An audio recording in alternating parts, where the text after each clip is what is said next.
ఎవరికైనా సరే ప్రకృతి ప్రేమ కలగాలంటే ప్రకృతిని నిశితంగా పరిశీలించాలి. సూక్ష్మ కోణంలో ఎంత అద్భుతం అంటే ప్రకృతి అంటే రేల చెట్టు అనే ఒక చెట్టు ఉంది సార్.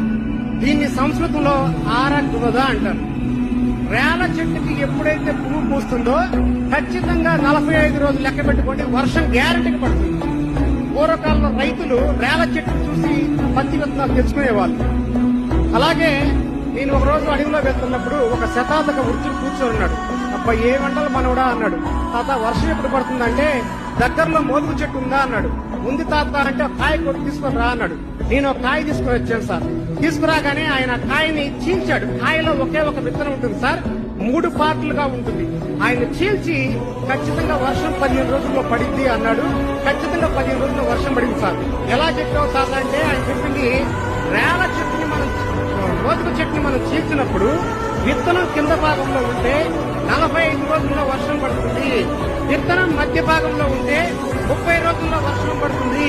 విత్తనం పై భాగంలో ఉంటే 15 రోజుల్లో వర్షం పడుతుంది అని చెప్పాడు సార్. ఏ శాస్త్రవేత్త కూడా లేదు సార్.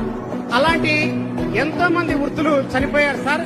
ఒక వృద్ధుడు చనిపోతే ఒక లైబ్రరీ కాలిపోయినట్టే. మన వృద్ధుల్ని గౌరవించుకోవాలి. అలాంటి గ్రామీణ జ్ఞానాన్ని మనం సేకరించుకోవాలి సార్.